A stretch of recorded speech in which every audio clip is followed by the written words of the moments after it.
Hey, welcome everybody.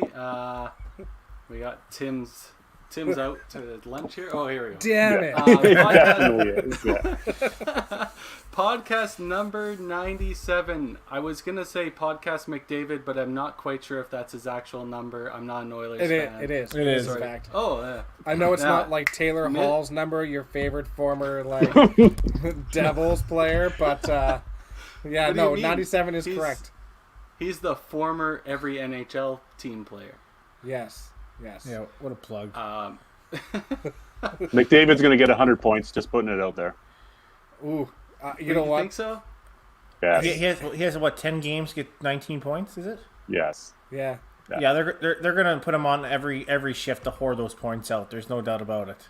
I think he might even have a chance of catching Austin Matthews in the goal scoring race. I think it's going to happen. He's going to tear it on for the next 10 games and score a pile of goals. Yeah, you know what? He was. I don't know what our guest is if he's a Toronto Maple Leafs fan, but who's tired of listening about Austin Matthews and how good he is? We have the best player in Edmonton, right? And You know everybody else is sick and tired of hearing about McDavid, so... Nobody even that's- knows about They hear about McDavid. nobody for even good knows about reason. McDavid. Frank Saravalli yeah. wrote an article the other day that was all about how amazing Connor McDavid was, and the rest of the league doesn't even pay it or notice. Like, how do you not notice the guy's 20 points ahead of everybody else in the league? I mean, when Patrick Kane is like, yeah, no, I'm not even trying for the points total because McDavid's just light years ahead of the rest of us. Yeah. That tells you something. But I mean, yeah, at least it's not like Casey Campbell who's like, or Cassie Campbell who's like, yeah, no, Austin Matthews has surpassed McDavid now. Not a chance. All credibility out the window. Gone. Not a chance. Gone. Yeah. All right. Good. For our week... Oh, what? Yeah. Yeah. They played the Flames quite a few times there. Yeah. You make a good they're point. Playing your team, Robert, so... anyways. So, it's that time of the week for our nicknames that we come up with way ahead of time, just not on the spot, trust me. I'm Kerry Ranch Hand Kreitz. We have Tim Empty Nester Wiseman, Dexter Tradesman Wiseman, and Daryl one vax down, one more to go, and he's not posting it on social media, Bradley. Yeah. Sorry, I know that a lot of people want to see, the photo of me getting my shot or the jab done, but not my style. So, yeah, one vax down, one to go. Let's When did you get it? more TB? vaccines. Let's go.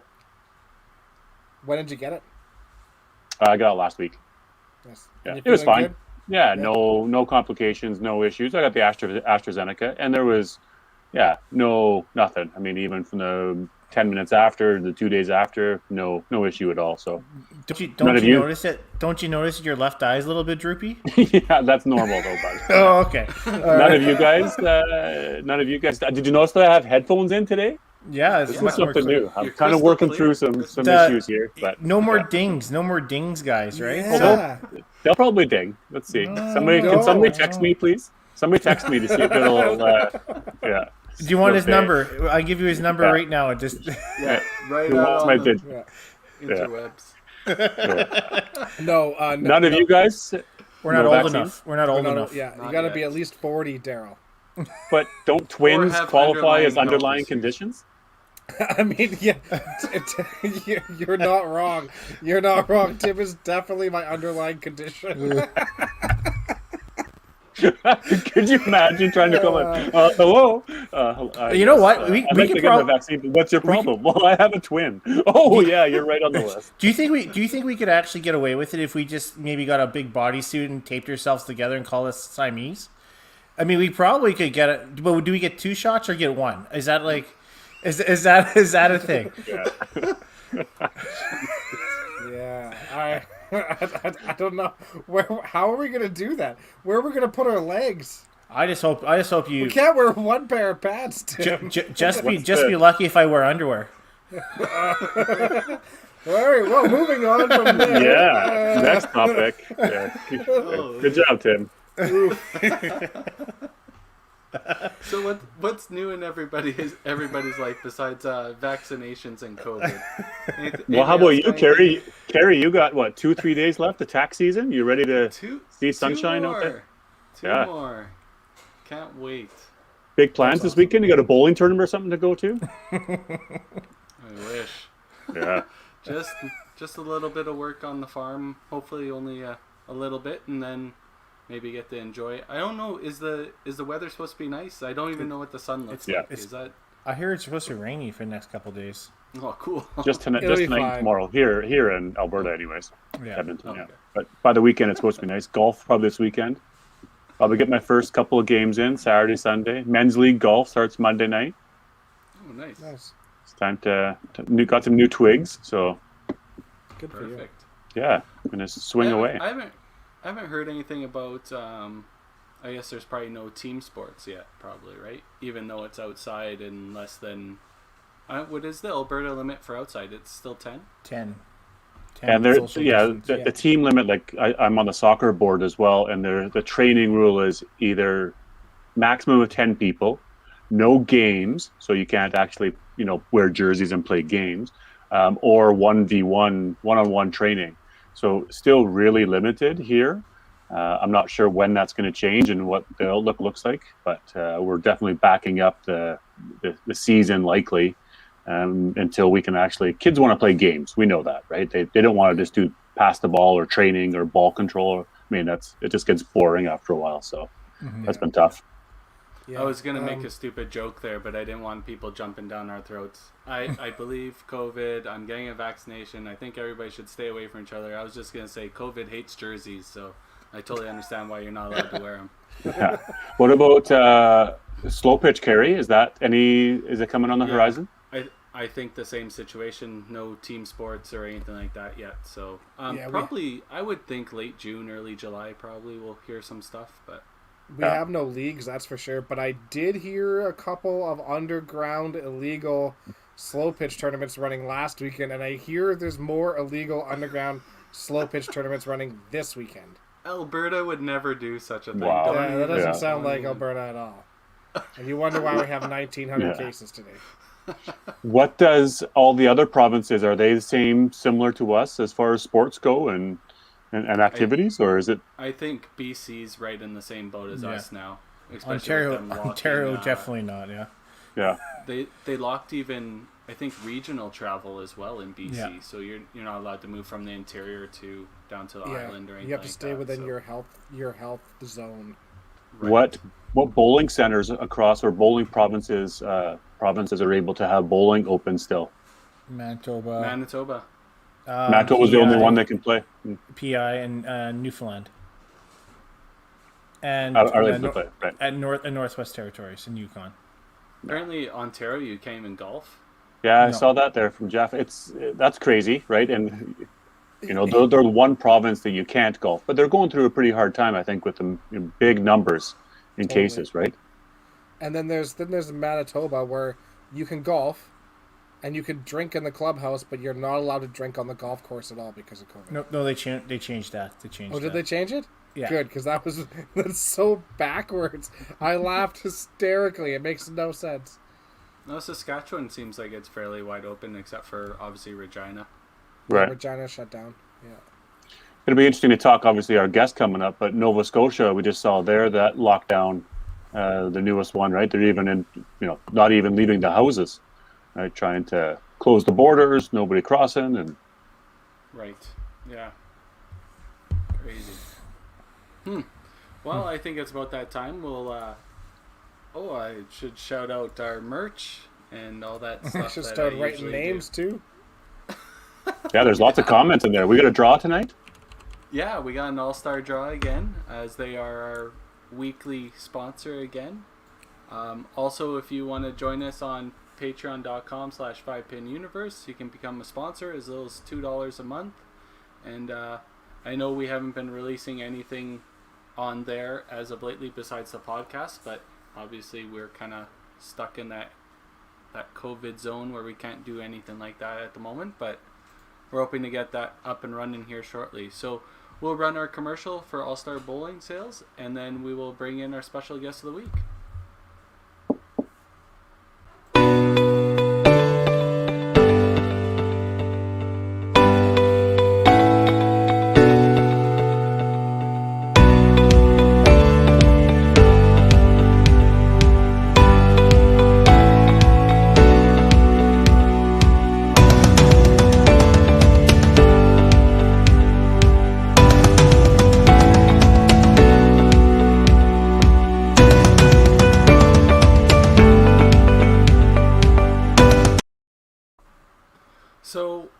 Before we bring him in, I kind of want to give a little context for, I guess, our area in Alberta. I haven't really heard of this gentleman's name before we started doing the podcast. I know we're a little disconnected from the Ontario bowling scene and Eastern Canada and stuff like that, but the stories I've heard, the information we've gotten from Ontario players, and even some of the more prominent Alberta players that are a little bit age advanced compared to us, is absolutely amazing. And he's interlocked with the history of the game and been a big part of it. And he's even met the great Tommy Ryan. So I'm happy to introduce Mr. Don Betts. Hey, Don. Hey, guys. How are you doing? I'm not the same age as Tommy Ryan, I can tell you that. I like that Amazing. line, Carrie. Age advanced. Yeah. Well, I didn't. How else do you call him old, right? That's all I... Just with the dig, eh? I'm liking as old as him, I'll tell you. Yeah. I think we start right there, though, Carrie. You had mentioned that, Don, you'd met Tommy Ryan. I'm not sure how many people can really say that they've met Tommy Ryan, the originator of the 5-pin bowling game. Can you tell us the story about where you met him? Yeah, I was 12 years old, and I was bowling out of the old Ace Lanes in St. Catharines, and there were a change of ownership, and it was changing the name of Dorado Lanes. And we thought, well, the fellow that was buying the place knew a lot of people, had a lot of connections. So he hooked up with Allen Court Lanes in Toronto, owned by the Holt brothers. Said, let's have a match home and away. And then when we open the lanes, we'll bring some special people down. So we went to Toronto and handed them a beating and then brought them back here. And to open the show, they had Tommy Ryan there, and they had two young ladies from they had the hockey,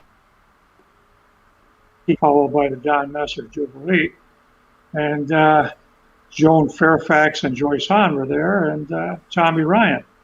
And after we got to meet everybody, and he gave everybody a picture of himself holding a 5-pin and said, "Best wishes, Tommy Ryan."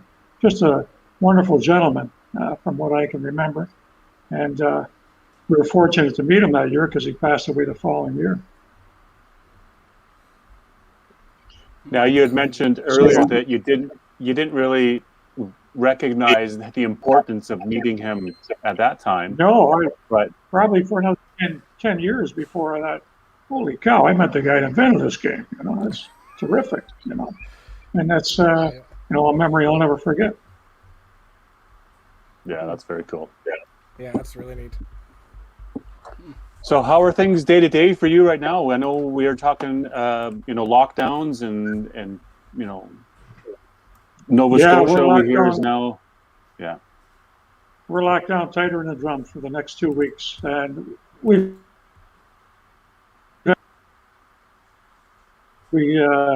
bowled Candlepin this year, and we just finished the season 2 weeks ago. And we've been able to come and go as we please, as long as you had your mask on, social distancing, the usual thing. And, it was really good. I got to see a lot of the province, and but now things are a little different.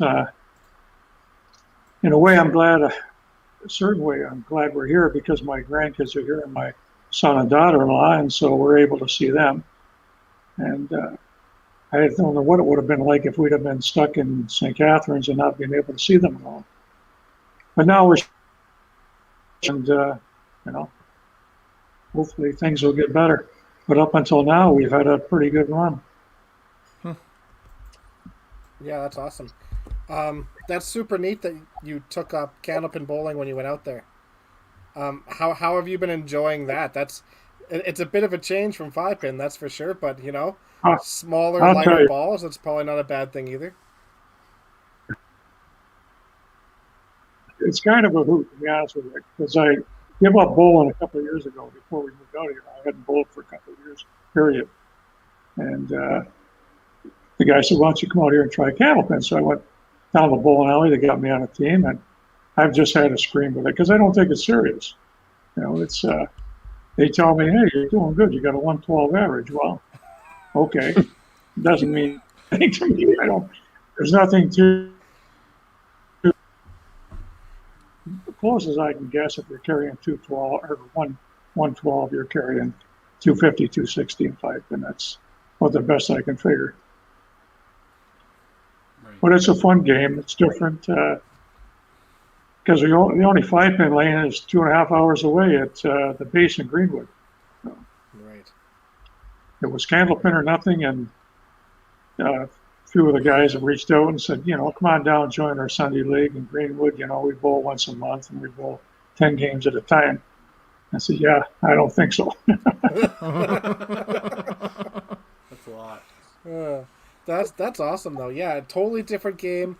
But you're right. It's something that you can't take seriously because you've never taken it seriously in your life. And I think that's kind of the thing with 5-pin, right? The better you get at 5-pin and the more competitive you get, it almost becomes a little bit less fun at times because it becomes serious in moments where you can't just go out and just have a good time. You can't go out there and not do well and still enjoy yourself. So I think picking up a game like Candlepin, would be super fun to do because it doesn't matter. One thing I've always known, every sport that I played, I knew when I'd had enough. The last baseball game I threw when I was 50 and we won the championship, and I went home and threw my shoes in the garbage and gave my son my glove. I said, I'm done. When I finished, when I come out here to play basketball, I never touched another basketball after that. And with bowling, I walked away, and I knew when I was going to walk away. It was right at the end of a tournament. I was bowling in the seniors division. I was bowling in the stepladder final and against Bernie Bernard. And I was sitting on the bench before I had to bowl him. Talking to my coach, Paul Asselin. I said, you know what, Paul? It's the first time I can remember I didn't want to care if I won or lost. And I've never been that way. And I said, I think it's done. And that was it. I walked away. Yeah. Just like that. You had mentioned, Don, your history playing some basketball and fastball. And from all accounts, sounds like you were quite competitive and quite the player in both sports. Tell us about that road as you were young. You played all sports and even a scholarship you had to St. Mary's for basketball, and then obviously lots of baseball and fast pitch you played too. So tell us more about those crossing over into multiple sports. I always seem to be in the right place at the right time for a lot of things. When I was in high school, we won the city championship, and it was the first time that high school had ever won. I was captain of the team. And they've never won it before, and they've never won it since, and that was 1968. So in 52 years, they've never won it since. And the last year I was football team decided to join the choir because they heard they were going to Bermuda. Well, by the end of the year, everybody had decided, well, we're not going to go. We're not going to join the choir. Well, a buddy of mine and I stuck with it and we ended up going to Bermuda for 10 days. And we're the worst.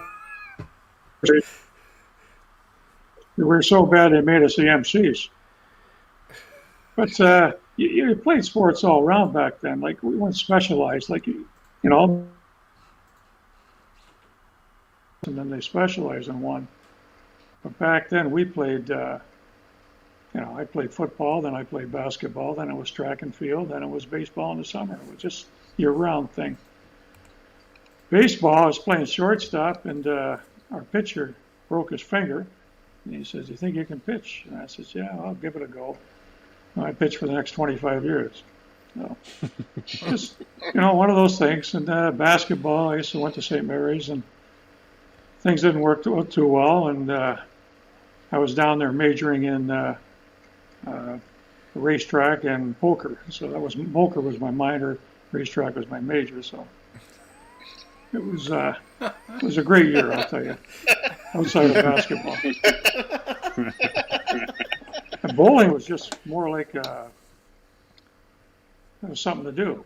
It was something different. And I thought, okay. I bowled when I was a kid. And about 16 years old, I was bowling in traveling leagues, and I was carrying a 240 average at 16, and then 18, I threw my first perfect game, and had a couple more after that. But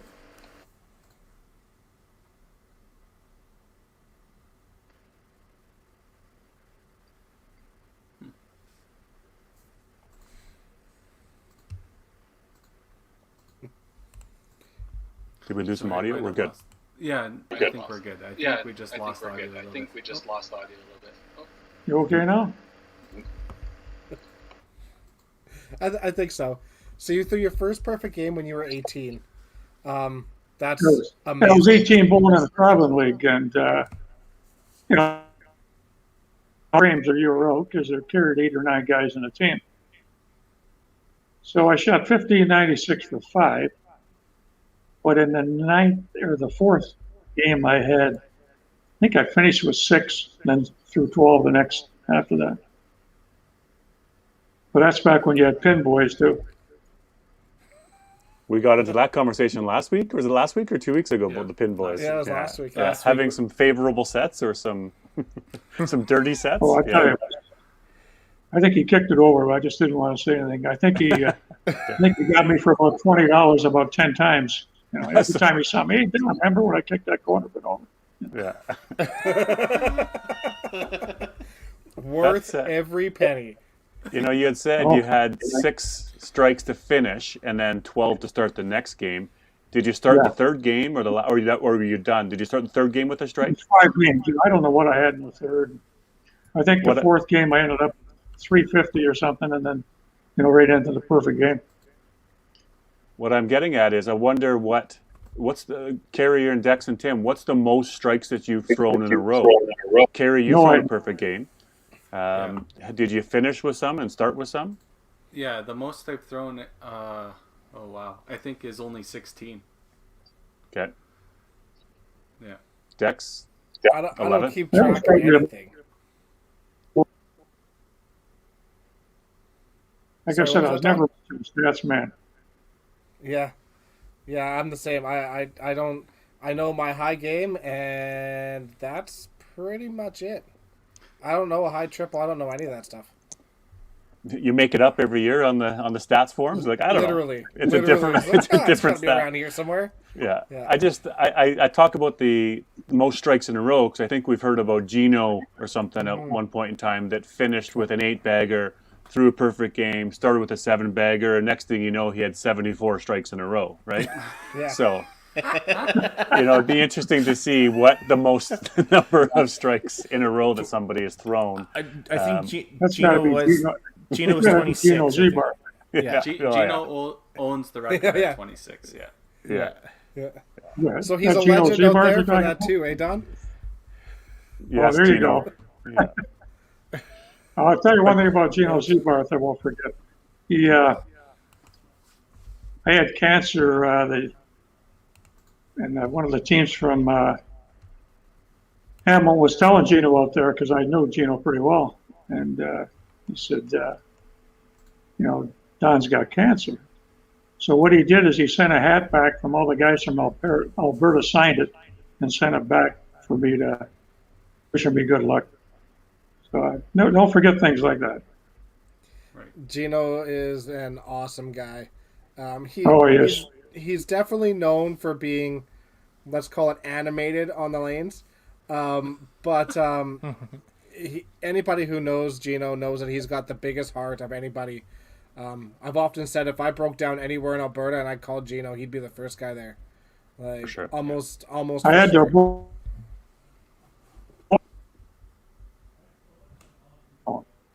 in our second match, and come right down to the 10th frame. I needed to throw a double and more than the head pin, and of course I got the double and punched the head pin. And Gino beat me by 1 pin. Wow. The old 1-pin loss. Kind of the way the cookie crumbles, I guess. But yeah, that sucks.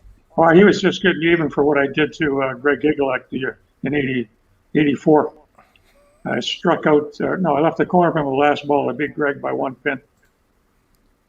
Nice. So it was good even.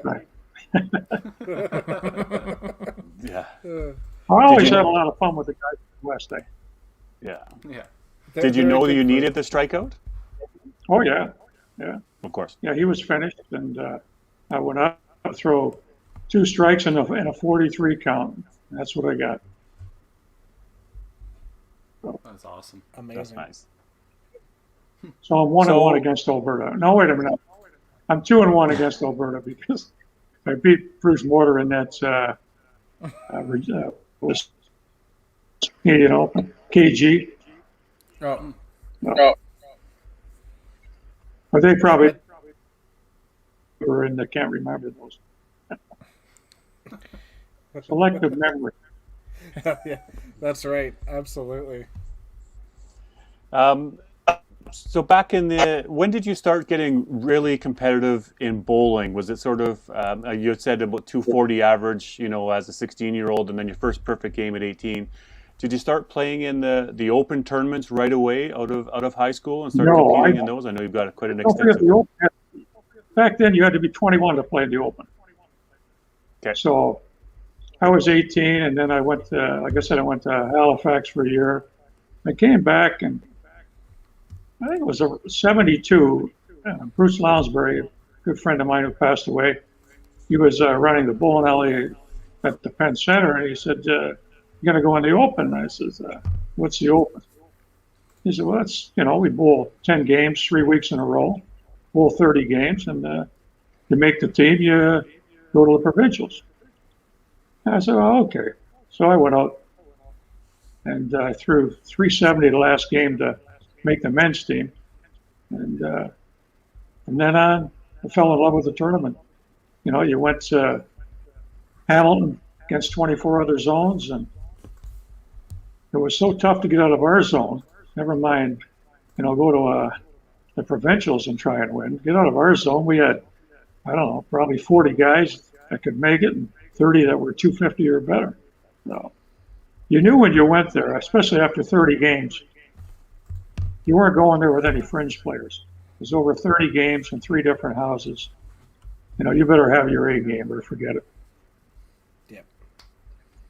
Now, was every other zone across the province just as strong as you, or were there still some weak outliers that? I would say out of the 24, 22 were competitive, 16 were incredible, and then that's about it. Like 16 zones that were just loaded with talent. Right. Can you imagine if they just took Toronto and just had one zone in that whole area instead of having Central, West? So, they would have just massacred everybody because they had much talent to choose from, and so much talent would have been sitting, at home watching. Yeah. But to me, there was nothing like the Open when Easter weekend rolled around, and when you went home on Saturday or Sunday after it was over, you wished bowling was over for the year, because the next month you just went through the motions.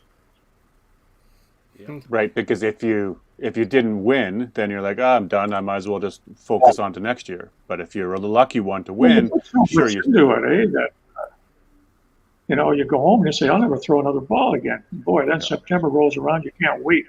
I mean, the Masters was great and everything, but the Open was it to me. And all it did was cost you money. You had to take a week off work, and you won, you had to take another week off. And like in '74, when we won, you flew up the next day. We went to British Columbia on the Sunday. Banquet was Saturday night, and you flew out Sunday. Oh wow! Right, so back to back, 2 weeks off. Yeah. Yeah, you had to book the time ahead. I was lucky. I worked for a company that there was no problem. And boy, that was. I can remember when we won. Bruce Lounsbury, again a good friend of mine. We drove back to St. Catharines. We were bowling golf, and it was only an hour back to St. Catharines. And we had a banquet that was going on back there. So we went there and saw my parents, and everybody knew we'd won, and can't get out of there without having a couple of colas. And we went home and changed our clothes, and ended up heading back with the top down in his convertible, heading back about 40-degree weather out. It was snowing. We got the top down, like saying to everybody, arrest me, We went down a one-way street, main drag in St. Catharines. I said, Bruce, I think we're going the wrong way. So we turned around, went back, and How do they know which way we're going? I was guessing because the traffic was coming right at. So then we drove back, and Mickey Piker was our coach at the time, and we pulled in about 5 in the morning, and up. Meanwhile, we had two guys in the team that didn't want to fly because they'd never flown before. They wanted to take a bus, a boat, or we call it a train. I said, no, they don't have time for that. I said, don't worry about it. I said, when you get on the plane, just start reading Life magazine, and just before the plane crashes, jump in the air and you'll be fine. And off we went. How fun would that be, though, if we did have nationals now right after Easter weekend? You go to provincials for 5 days, the winner team, and let's go, right? Yeah, I'll tell you, the plane ride was fantastic. I'll tell you. Time we landed in British Columbia, we were ready to roll, all right. But it was, that was a great trip. I said we won, and we had a 550 pin lead with 1 game to go, and we won by 48 pins. Talk about the wheels fall off the wagon, It was run a little. Sorry. Pardon? It was run. It was run a little bit differently. Yeah. And there was a airplane strike going on at the time, so nobody could get back home. But I was going on to Vernon to see my cousins, and I went in there for 2 months before I come home. I came home, met my wife, and got married. And 46 years later, here we are. Nice. That's awesome. What year did they change that, Tim? Do you know? Next year. The next year, yeah. Oh, okay. Yeah. They changed it in Ontario, then they changed it out in the Nationals too, because we kidded them. We changed the format. Right. Yeah. Is it? But every trip.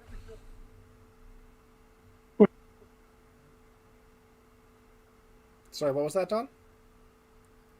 I'm just saying, every trip was an adventure. That it seems the 4 nationals I went to, there was always something that happened. We went out in '83. We were in Thunder Bay, and we got clobbered pretty good.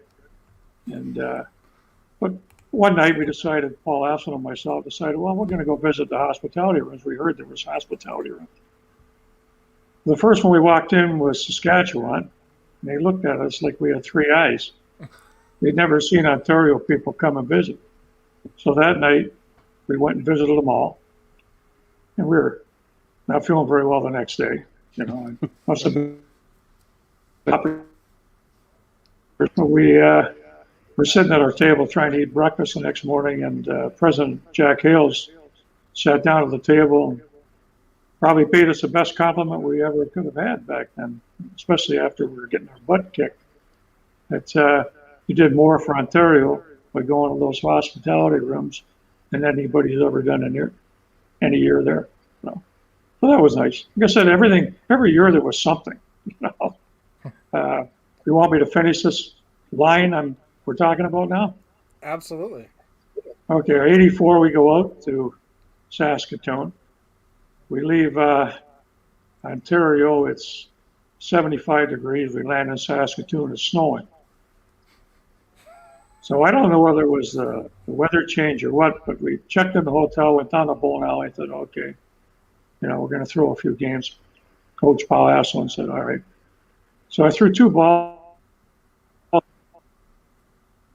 as well. Go back to the hotel. I said to my wife, I said, it's first year I took my wife to one of these too. So this was a rude awakening for her. And lay down and have a drink the whole week. That's how bad it was. And but I ended up bowling. I was bowling singles and team at the same time, and I made the step ladder, the singles, and then I got beat out. And we finished second with the team. Saskatoon beat us. So when it's all over, we go to the banquet, and they announce the all-star team. And I said, "Hey, you made the all-star team." So they call my name up and they read these stats off. I shot 289 over the course of that tournament. I just finished shooting 296 for 25 games in Ontario. So I said, "Oh, that's all right." Well, the guy that won the singles that year turns his head to me and he says, "Geez, I didn't think you were that good." Well, I tell you what, you got a better than even chance of beating me if you keep your mouth shut. Well, wouldn't you know, I met him on a TV show. And I get these emails and not emails, telegrams from out in BC and said, "Well, you got them. Let's see what you do with them." Well, enough said. I stopped them and we were even. I want to know who it was and what was the score, and did you fist pump him while you're throwing the ball? Yeah. I was doing the Russian splits up in the air. I was sliding across the lane because they said I had this face that would have haunted a few castles on the weekend. Believe me, it was one of those wins that you really wanted, and boy, Problem was, once I won, now I'm in the final against George Church. Well, you want to know the guy's name? It was Red Rose Shoe from BC. To me, I don't think he was ever heard from again, to be honest with you. When you put him into retirement. Yeah, I don't know what happened. I wanted to win that game so bad, I forgot how to bowl the next game against George Church from Swan River. George been averaging about 220 through the 3 matches. Everybody he met just, he didn't bowl that great, but he bowled enough to win. And I just shot 300 games in a row. And, I come up against him and threw a $171, and I think he shot 190. And the guys at work, they couldn't wait to get a hold of me when I got back on the Monday. And they said, "How could you throw $1.71 on TV?" And they kept giving it to me. I said, "Well, when's the last time you threw $1.71 and they give you $5,000 for it?" Yeah. No. True enough. Yeah. So, we'll go to 86. That was another fun time. Made the mixed team. They said I missed a corner pin when I was qualifying out of Niagara on purpose to make the mix, but the mixed team won, and we won pretty handily. Then we went out west, and it was a dogfight all the way through, and we were sitting about, I think we were 4 points behind Saskatchewan again, and we were bowling BC, and Northern Ontario was bowling Saskatchewan. But prior to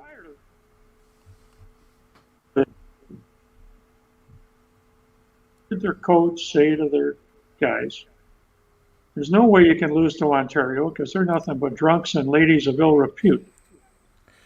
Of course, I couldn't hold it back. I had to go tell our team, where Gary Green, our coach, got us all fired up. And, we beat them 8-0, and I'll tell you, when we came back, we give them the fist pumps, we give them the whole ball of wax. And now we're bowling in the final against BC, and Northern Ontario girl says to me, "Don, what do you need to happen?" I says, "We need you guys to beat them 6-2, and we got to win 6-2. And then at least we got a playoff." Well, they clobbered them. We're in a nip and tuck battle with BC right down to the 10th frame. In the meantime, Ontario had already won the ladies and the men's. And they said, "Well, you got to do it. You got to do it." So they come down to me on the bottom.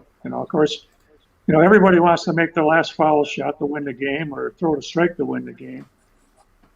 I get up on the approach, and as luck would have it, I threw a strike, and we got the gold medal. And for the first time ever, and it's never happened since, our province swept all 3 championships, and it's never happened before and hasn't happened since.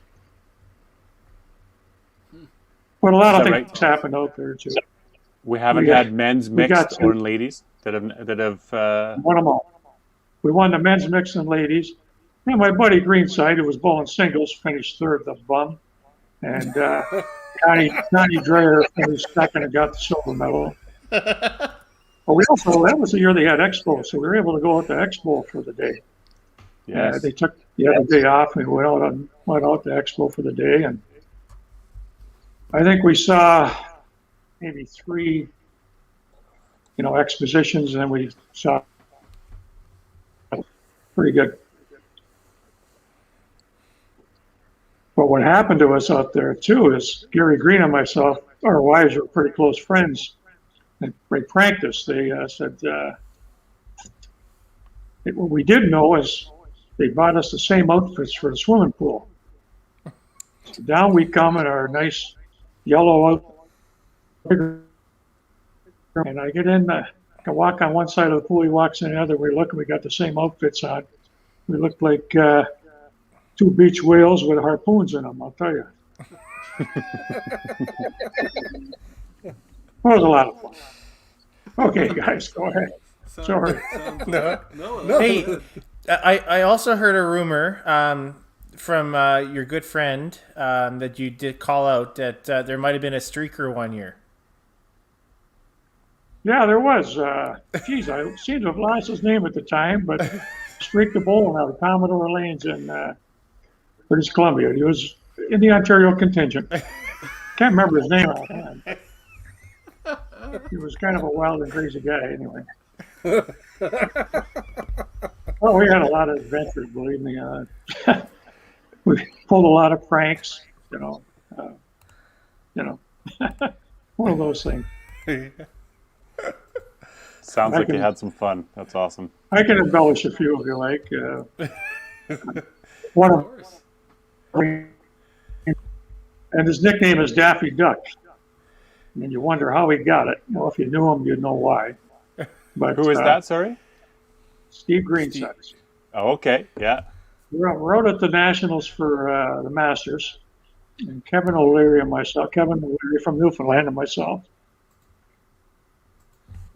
They took us, we're bowling in Nanaimo, and they took us up to this island for fish roast, salmon fish roast. And a party and everything. Really neat idea.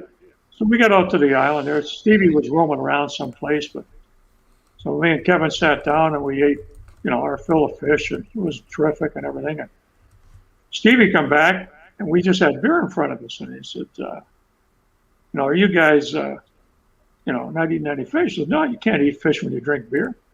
He says, you get violently ill.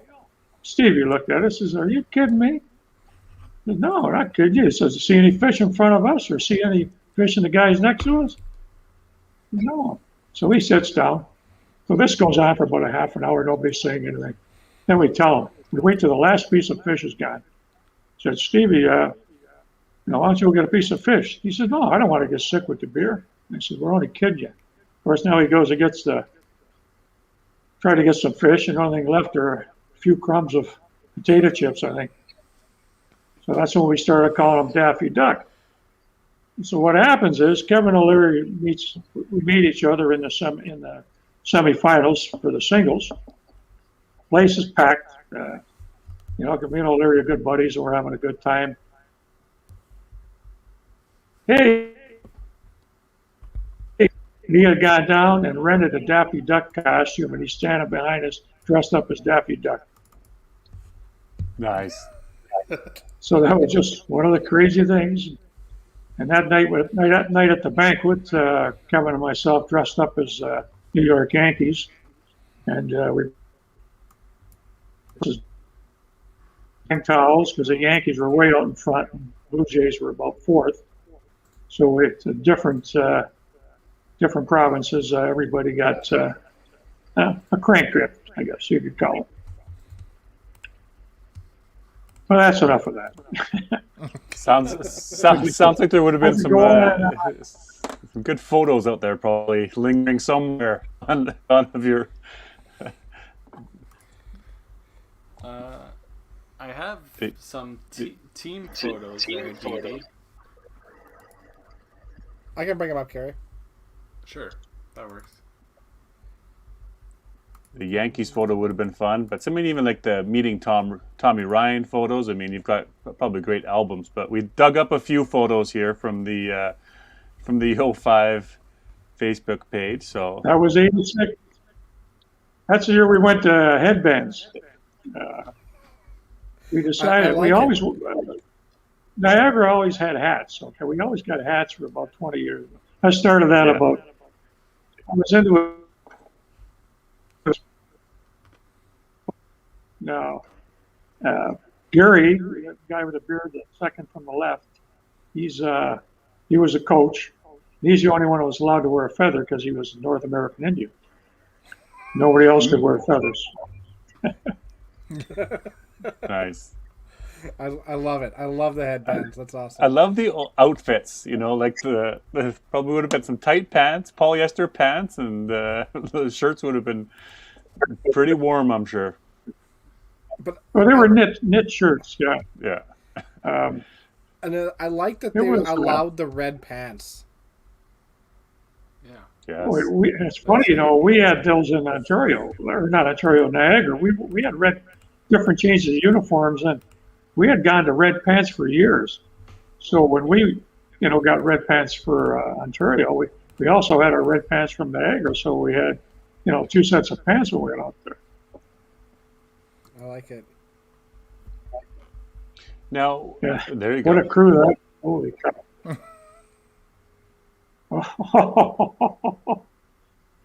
I'll tell you, that's the obviously first time a that men's team. that's the first time that we had a woman coach for the men. Yeah. And she was good, I'll tell you. We had a lot of fun. I think we finished about What year was 28th that? out of 27, but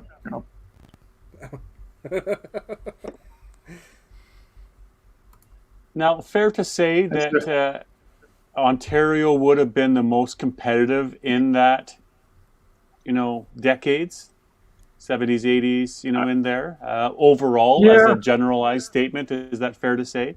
Yeah, Maybe yeah. not so much anymore. Pretty competitive now, but the Ontario women were dynamite from Hamilton. I think they won 3 out of 4 years. They were something else. And the ladies from the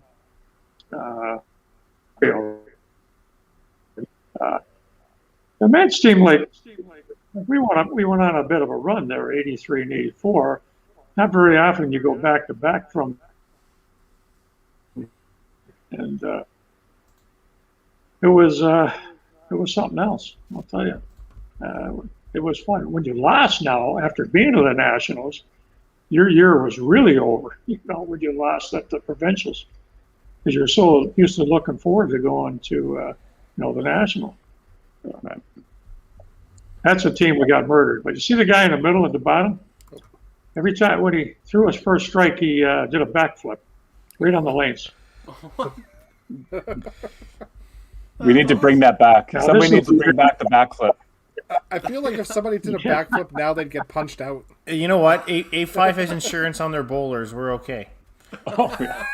Who do we think is going to do a backflip now? Somebody. Stephen Lorsher. Stephen Lorsher. Yeah, for sure.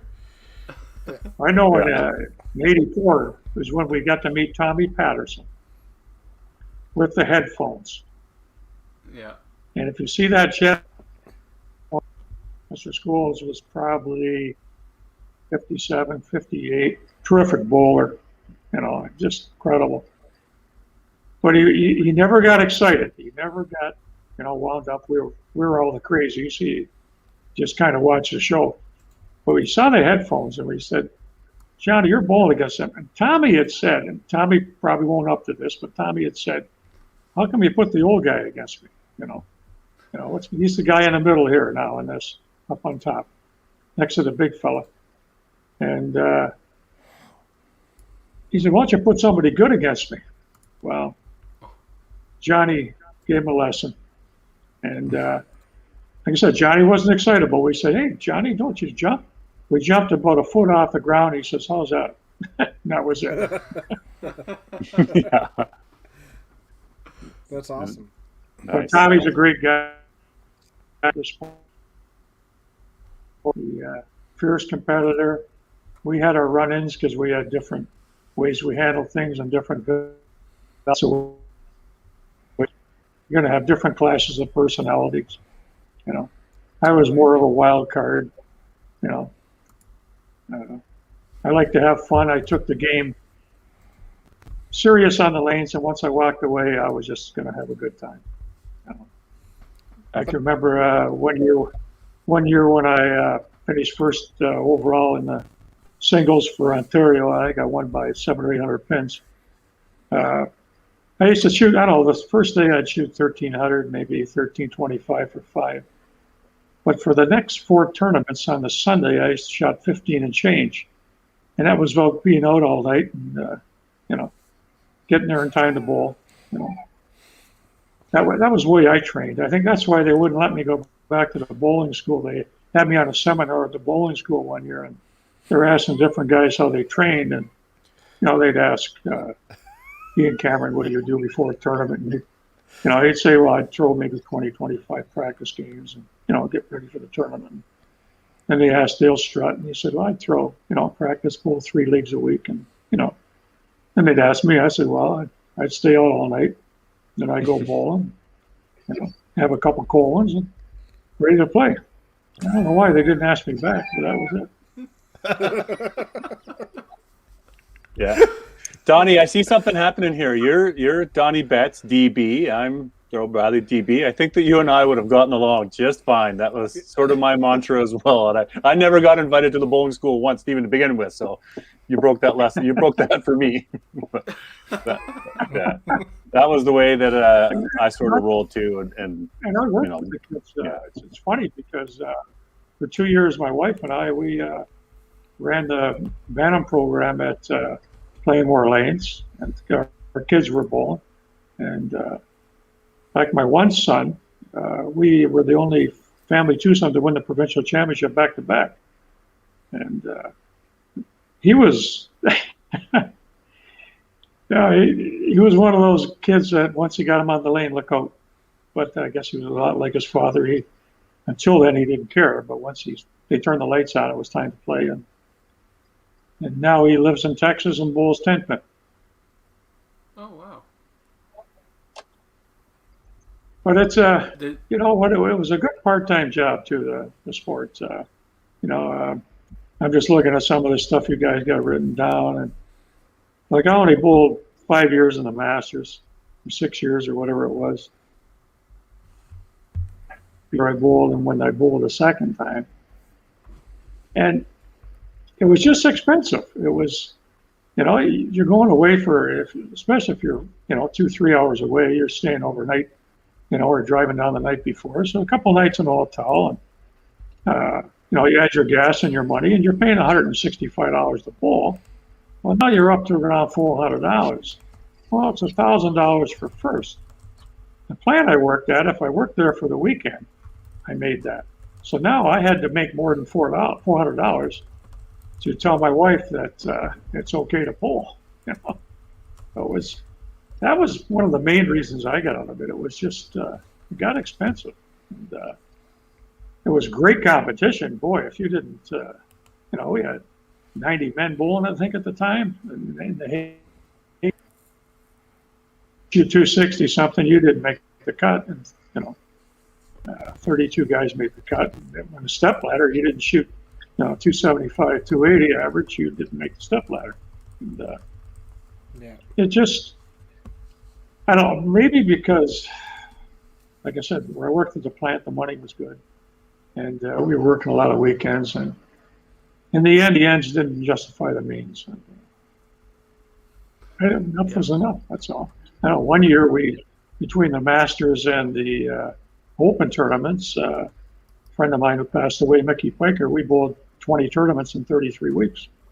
You know, we were making good money at it. So. But, you know, the Masters, to me, it was not the way things are, but I think if you had to go out and get sponsors, like you had to, like we had a league that was a pro league on Sunday nights that we had 10 sponsors that just kicked in $100 each. Well, $100, $100 back then. And I think if the Masters would have gone hard at sponsors and not being afraid because Carlings was a sponsor, that why not get Labatt's involved too? Or because if you look at the 10-pin tournaments, okay, they're sponsored by 3 different beer companies, 3 different tire, manufacturers. I think at the time they were naive and thought, well, we don't want to, burn our bridges here. No. Well, that was just, my thinking on it. That's all. Yeah, totally.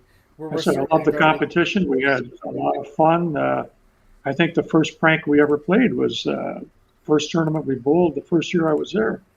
That's Paul Asselin and myself had just arrived, and we were staying overnight and bowling the next day. So we're going. I looked at the side and it said room 210. I said, "Is that for 210?" The guy says, "Yeah." I said, "Well, that's us. We're going there now." So we paid the guy the money, went to and ate the pizza. And if that wasn't bad enough, we thought, well, let's find out who's in 210.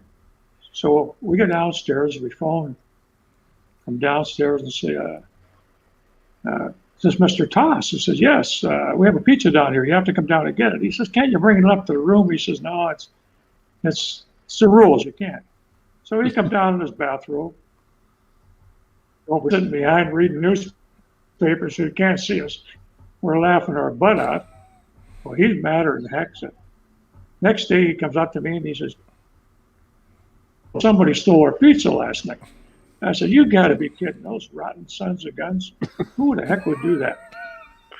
So we wait till noon and we phone a pizza joint. They bring the pizza down.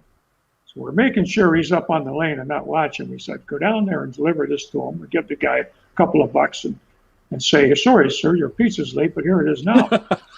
Well, everybody in the bowling alley knows what's going on, but this guy. So now he goes on the lane. Mono Toss turns around. He says, "Here you are, sir. Here's the pizza. Sorry, we're a little late with it." Then he looked at us, and we're dying. The whole bowling alley is just dying. So what does he do? Awesome. Yeah. What he does that night is we have a dance, and it's a hat dance. Doesn't he wear the pizza and the box to the hat dance? Wins the first prize, and then sells the pizza that he's had all day to some guy for $5. He got the last laugh. But like I said, Paul Asselin and myself, we traveled, we roomed together for a lot of years in the Open and everything, and we had a lot of laughs. He used to call us Oscar and Felix because he was Felix. He had his side of the room, you could, eat off it. My side, you could tell where I came in the door because you just followed the trail of clothes. So, we had a lot of good times. I'm sure people were just lining up to room with you if you just strip naked every time you walk into your room. I'll tell you, we had a lot. Had a few too many, and trying to find my room. And I got my fingers up on the thing trying to feel the numbers. And one of the guys came over and said, "What are you looking for?" He said, "I'm looking for my room, you dummy." Said, "What room are you in?" I said, "12." He said, You're gonna have trouble finding it because the numbers are painted on. Oh, okay.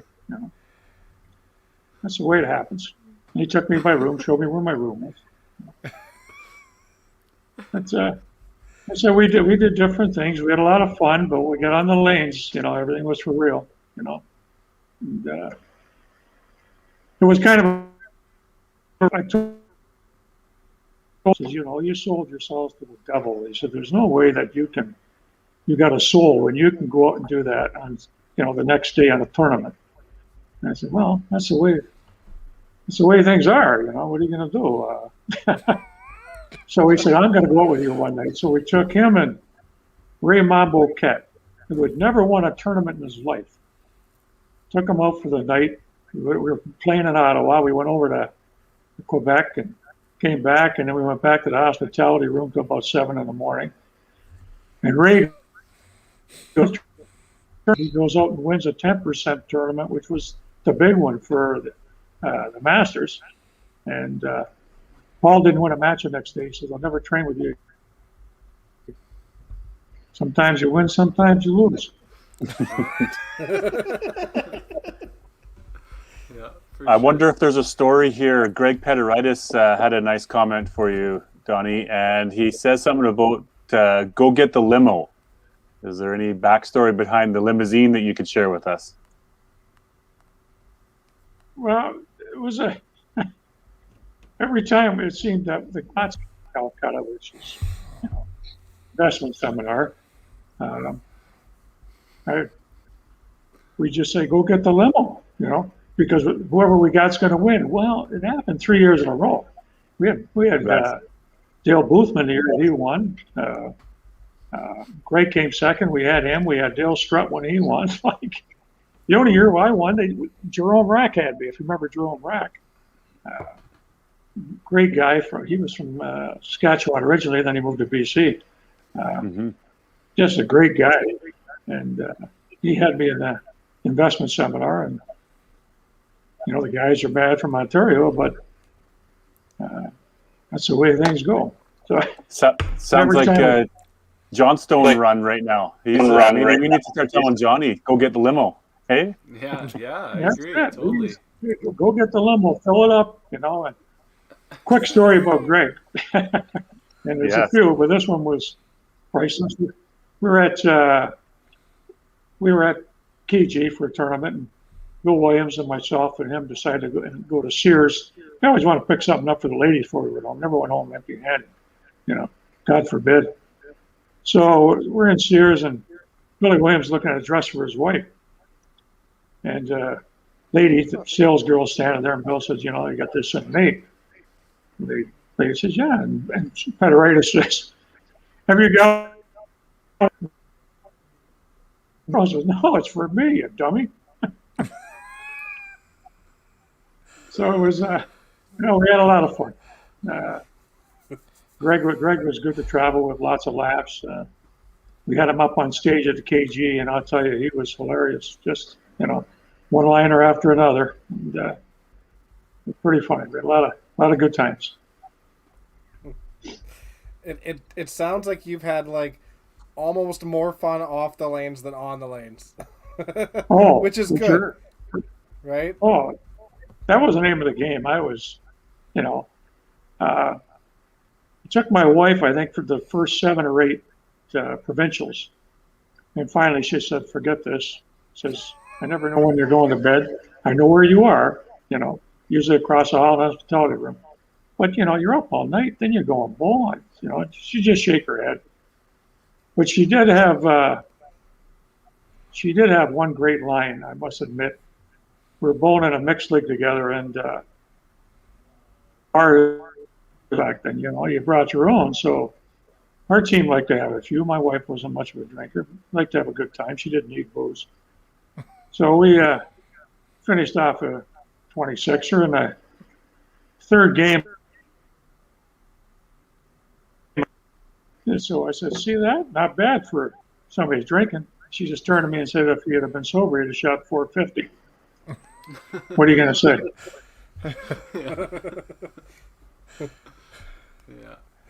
That's the whole. I got 96% on a test. Well, what happened to the other 4%? Exactly right. No, Exactly. come on.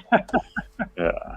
She's always been my, I always said if I had married her, I'd end up jail or dead. So the thing is, if I'd, I won't say anything more, but I'll leave it at that. But it's true. I had some run-ins, there's no doubt about it.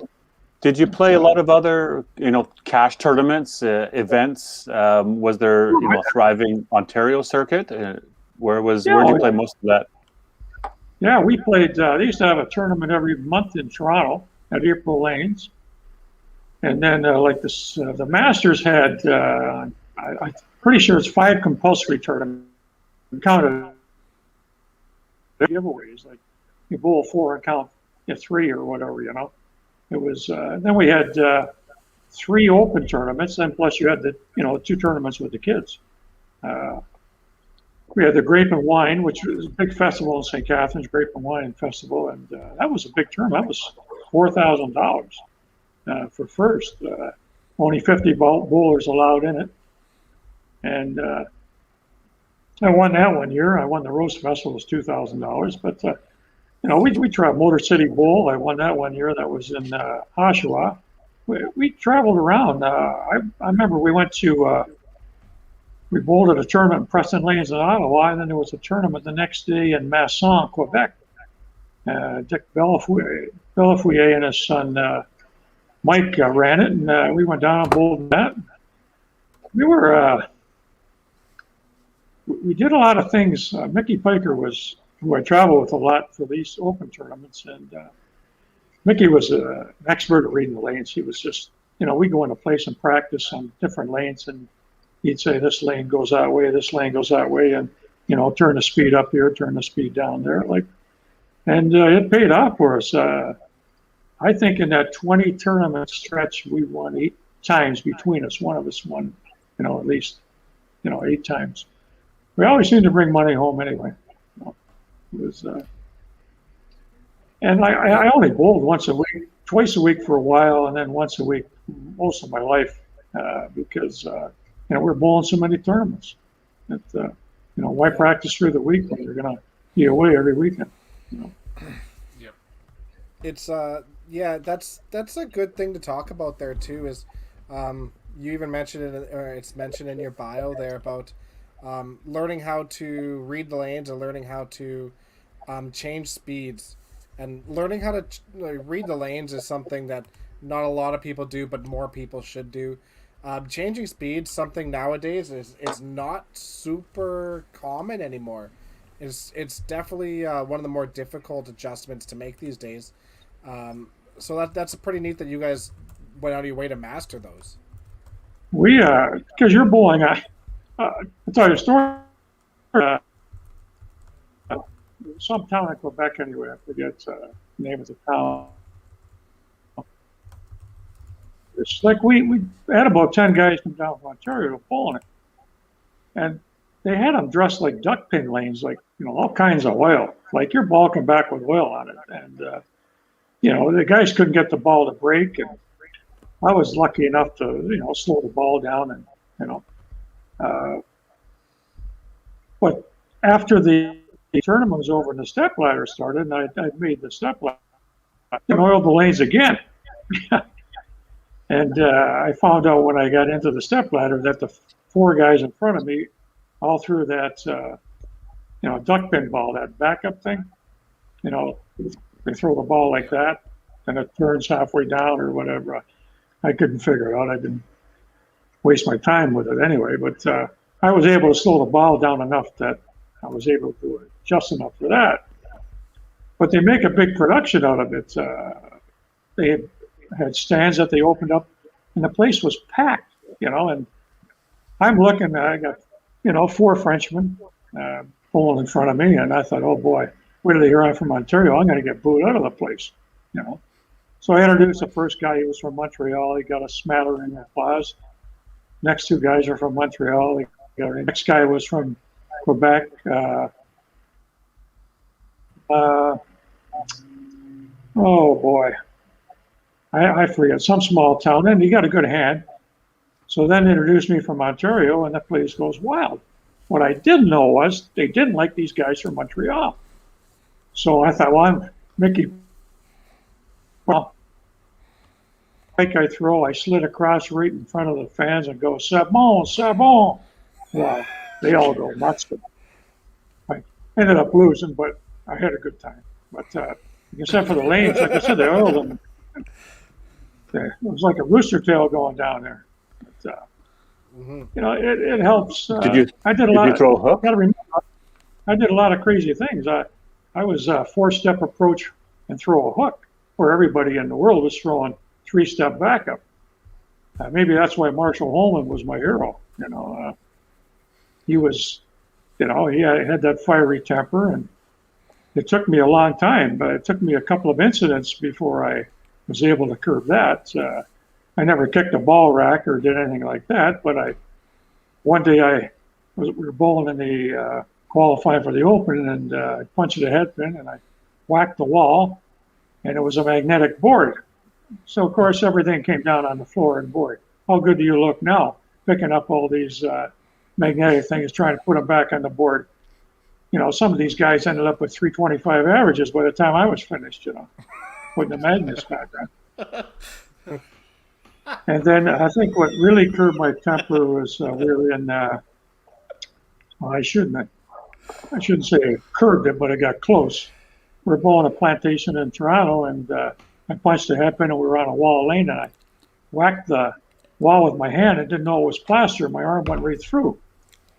So here I was hanging on the lane, can't get out, and everybody's killing themselves laughing, and I can't get my arm out. I'm yelling at the guys, will you guys mind getting me out of this, please?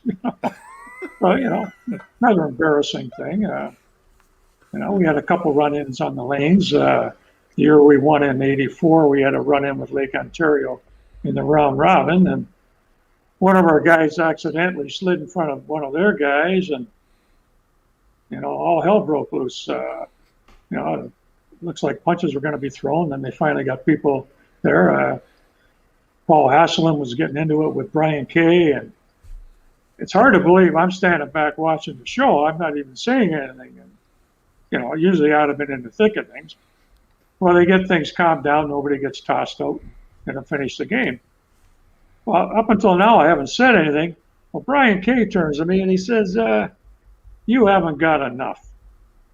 Like I'm bowling head on with him. And I looked at him, I thought, oh, okay, now you got my attention.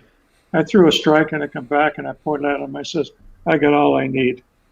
And we stopped him and went on to the Nationals.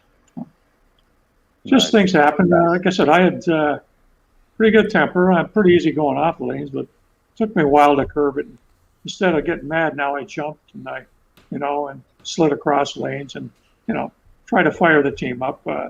Usually I bowl the lead off and, you know, I try and get the team going. And the only time I really bowled anchor is when we went to the Nationals in '86, and our coach Gary Green said to me, he says, "You're bowling lead off, but at the first sign of trouble, you're going to anchor."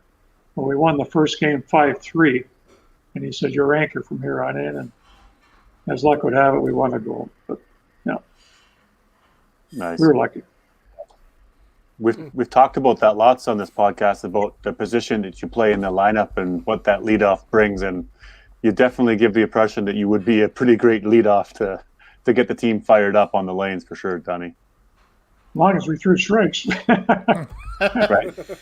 Yeah. Wasn't very good with the head. You got the head pins, I'll tell you. I had the yeah, I tried to keep people up. That was always my game. I had the opportunity to watch you play the singles for the Nova Scotia when you were playing a couple of years ago. They had you on live stream, and you were still full of energy back then there too. So hasn't hasn't diminished at all a little bit. That was one of those things. We just got back from Hawaii, which was just before the shutdown. Like we come back from Hawaii in January. That was 46 years in the making. I promised her Hawaii, and then finally we got to go. And then after we moved in down here. That's a good way of keeping her around. Yeah. I was talking to the fellows from Nova Scotia, and they said, this is our qualifying. Debbie Purdy sent me the information. Steve Feldham said, here's our qualifying, you know. And I'm thinking, okay, it's probably the same as Ontario, you know, 5 games one day, 5 the next. So I said, well, let's go down and give it a go. You know, I've always wanted to wear, you know, a different province, you know, if I can make it, see what happens. So down we go. It's 9 games the first day, 5 the next. And then if you make the step ladder, it's a step ladder. Well, I'm 70 years old at the time. Well, I ended up bowling 19 games in 2 days. I lost in the final of the singles, but made the men's team. Now I'm happier than the devil. Now I'm going to be able to wear Nova Scotia blue. And down comes the COVID, and that was the end of that dream. Oh yeah, right. It's COVID, of course. Yeah. COVID was the end of it. Well, we had qualified for the Nationals with Nova Scotia. Nice looking team. You know, I was really excited. But then COVID came and ended that dream. These guys still kid me. They said, I hope you're going to come back and give it another go. I said, are you kidding? I'm 72 right now. I'm ready for the rocker. You want me to go down and throw 19 games again? Well, if you did it last year, what's another year now, Don? Ask my legs that. It's every run the legs that go. You should I be out found out one training thing right about now. all that jumping. It's okay going up, but boy, when you land now, it's a different ballgame. Yeah. In your bio, you When also I in your bio you also talked about a little bit about a short-lived provincial tour in the mid '80s at Sherwood, and you had a pretty remarkable score, 10-game score of 31-78. Do you remember what that tour was like, and why did it stop? that was the only tournament they had. It stopped right Oh. there. Because I think you're competing in a way with the Masters, eh? Now Right. at that time, who could afford both? It's it was I think it was $100 entry fee for that tournament, and when you start adding it up, to get there, you've already gone. Well, it's only 2 weekends now. Back way back when it was 3 Sundays you bowl 10 games, but you're going away for 3 days. You're taking 3 days off work. You're paying for that's $1,000 deal. And then if you go out west, sure, it's free to get there. And but money you're going to spend yourself and the time off work. It's an expensive deal. For a guy that blew money like nothing, it was a rude awakening for me. It just the ends didn't justify the means. And I think that's why the tour went down. And there was a lot of open tournaments around too, like Windsor. We went to Windsor one year and bowled at Palladium. There was a lot of open tournaments around. Then you want to throw this in, it just wasn't going to work. There's only so much money going around. Now, how about you had mentioned earlier about in '84 you're on CBC, and the guy's giving you the trouble about you threw the 171, you still made $5,000. But how about the other CBC experiences you had at 87, 96, and then also TSN you played as well? Can you tell us a little bit more of those experiences? Okay, 87 was I bowled Gino. I won my first match. Can't even tell you who I'd be. I played Gino, and I went right down to the last, like I said, to the end. And so I got 2,500, and Gino went on to the semifinals. I'm pretty sure Gino won that year. I'm not sure, but when you get older, your mind gets a little foggy. And I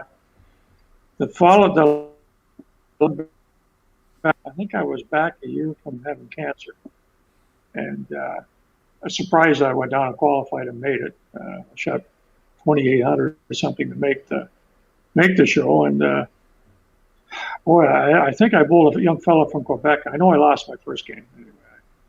Now I shot 240, 250 or something, and got smoked. TSN deal, that's a real corker.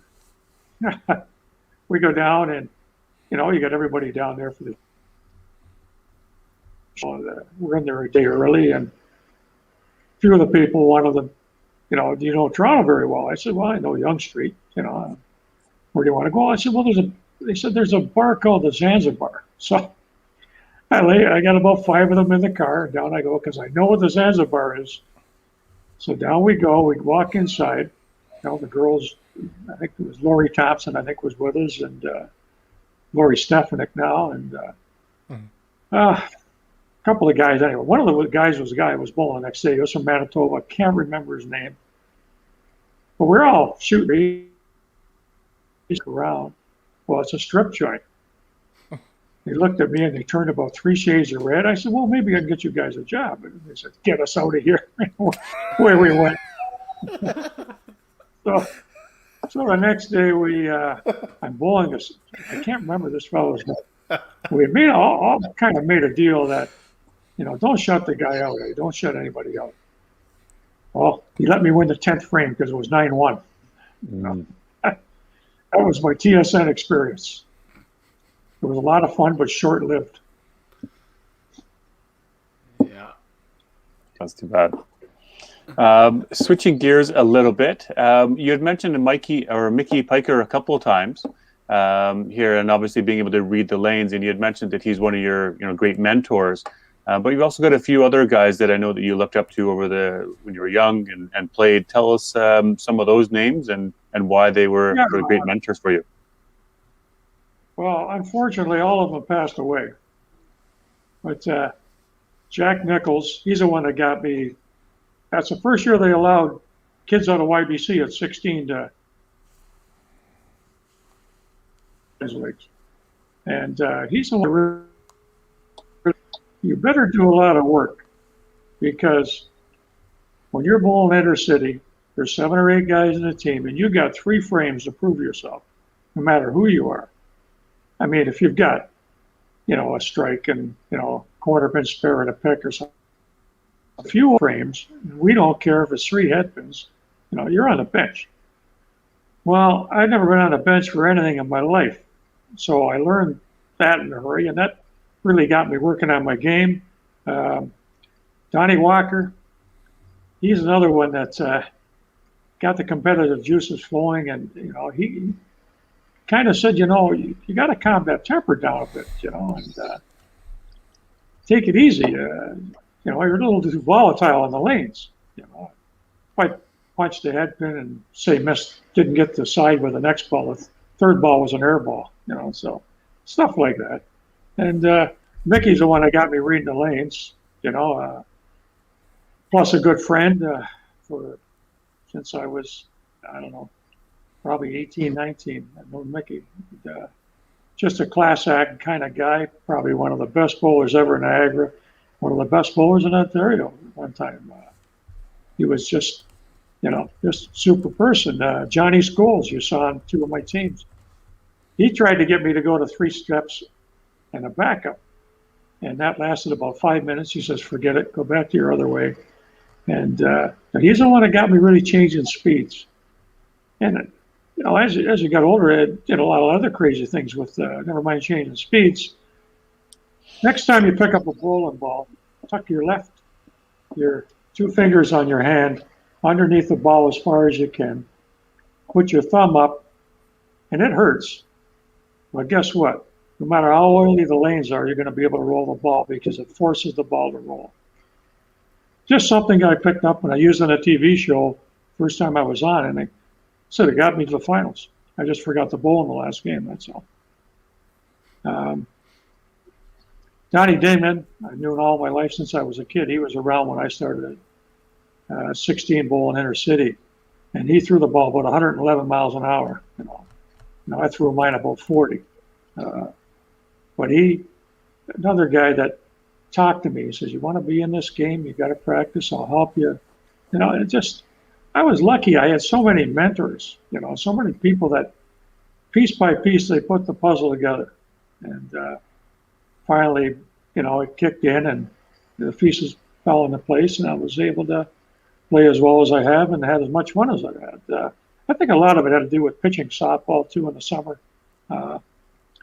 Plus, I bowled 10 pin.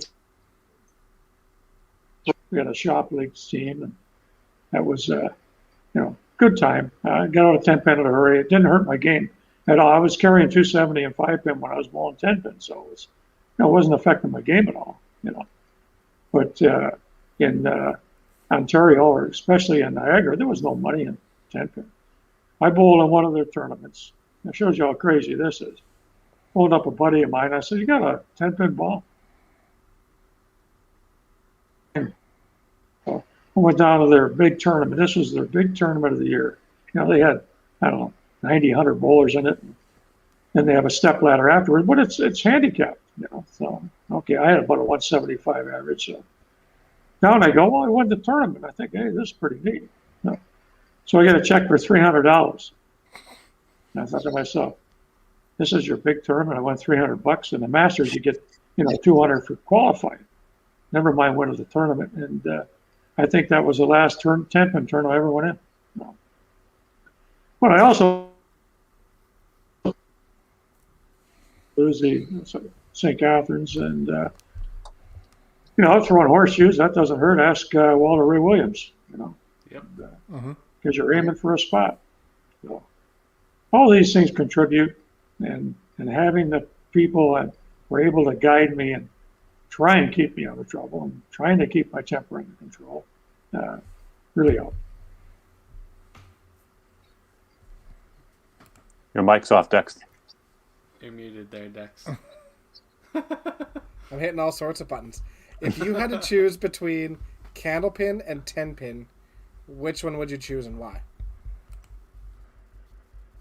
Oh, I think because to me, it's the toughest game I've ever bowled. It's way tougher than 10-pin. They dress the lanes for these guys, and I'm not taking anything away from them because they're amazing when you watch these pros. But they, how many 300s do you see every year? How many 450s do you see? You never see one at Candlepin. I don't think I've ever heard anybody shot 200. It's the game is. You throw one in the pocket and you think you're there, like with Fife, you throw in the pocket. Worst you're going to get is maybe tapped in a corner. You throw in the pocket here, you could have 5 pins looking out at you, all in the back row. It's way hard. I've been asked to bowl in tournaments. I'm having fun with it. My days of traveling are over. I enjoy the game. And that's where this will be probably the last game I throw. They have worlds out there against for Candlepin from the eastern provinces versus the eastern states. I think you should at least try for that. You should at least try that one time for worlds. They have some. In PEI. 5-pin, then they come back and bowl 5 or 10 games of Candlepin. So something like that I would probably do just for laughs. Yeah. I can remember 10-pin bowler. My father was a decent bowler. My father was he wrote a bowling column for 25 years that my buddy Bruce Lounsbury took over, and he had the first radio show every Sunday night. He had a radio show on 5-pin bowling, and he worked at the same plant as me. He was probably the reason I got in there. But he challenged the 10-pinners. He said, "We'll bowl 5 games, and I'll take my 5 5-pinners, and we'll go bowl 5 games of each." So out they went. They bowled the first 5 games of 10-pin. The 10-pinners only had a 150-pin lead going to bowl 5-pin. Well, after the first game was over, the 10-pinners walked off the lanes. They saw how different the game was. Like Totally. Craig Woodhouse, who is best 10-pinner ever to come out of St. Catharines, he now coaches the Columbia Olympics team for 10-pin bowling. Coached them for years, and he also coached. He played on the Canadian national team, and we had to discover. They had us on a TV show one night, and he said, "We said to him, don't ever bring up which game is tougher because they're both tough, But Candlepin is the toughest game I've come across. Mm-hmm. Yeah, that's something on my bucket list for sure. To go out there and play actual Candlepin. We have a set of Candlepins at the bowling lanes, and we've set them up a few times and played around with them. But that's about the extent. Oh, it's a hoop. It is Well, a you hoop. can play the grid with it. You can make some incredible shots. Are the bowling balls the same size? They're lighter. No, they're smaller. I think they're 2-4. I think. Yeah. Right. Diameter wise, I think they're So- the same. Yeah. No, Forgive me. they're smaller than they're smaller too. They're Smaller and 4.5, I believe. Do you throw it harder then, Well, or do you yeah, still it's- try to fingers and still try to go, finesse it? chuck Go in the same way. chuck it. Too Chucking old to it. change. Right. Do you ever notice These guys kind of look at me and say, well, they kind of look at me and say, geez, you're throwing 110 and you're 70 years old and you're 112 average or whatever, and you're just roll the ball. I said, well, not going to change. I'd maybe throw a tighter line than I would normally do, but same stuff. A lot of them rocket the ball down. A lot of them throw easy too. It's all the action. You know that yourself, bowling 5, but it's the finish on the ball. Yeah. You can spin off for sure. That's right. It's all basics. The game is it's a game of basics. there was 3 things that I always did when I went on the lanes, and it's what I taught the kids to do. You pick the ball up, you get your feet set, and you look at your feet, and you make sure they're on the right dots that you stand every time. And you don't look at the pins until you're ready to go, because you have a 3-second span when you look up, and then things go fuzzy, believe me. So if you let that go 3 seconds after you look up, you're going to be in good shape. That's the way I taught the kids. That's the way I bowl. Right. Some guys are up there for hours. Bob Gaylor from BC, I could have a cup of coffee and 3 beers by the time he threw his first ball, with his wind-up thing. And I can say that because we're good friends. Yeah, 3 seconds seems about perfect for me. I like it. 3 seconds might be too long. I don't know. That's or anything what else, she and you said. start That's to lose way the too vision long. out of the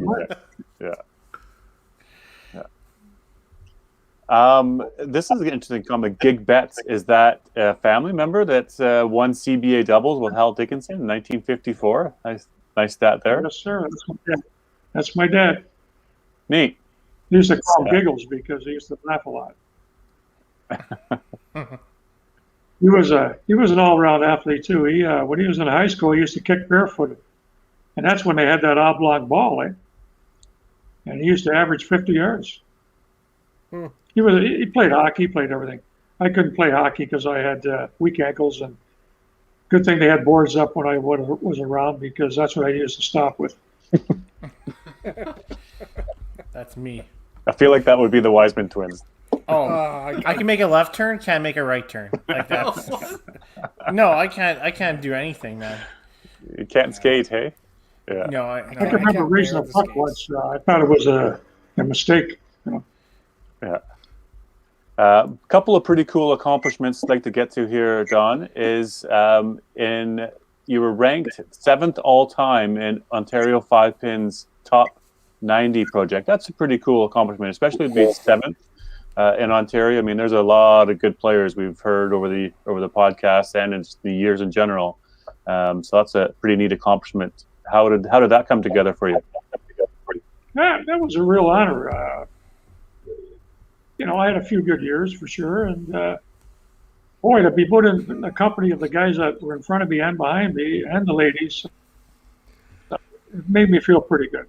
I think this is what's happened. It was another reason I think when I knew when I had enough of 5-Pin, there wasn't anything more that I wanted to do. I hated the coach. I only coached twice. People say, did you feel like you had to be up there? That's why it bothered you. I said, no, not once did I ever feel that way. I was never a poor loser. I was a hard loser. I hated to lose.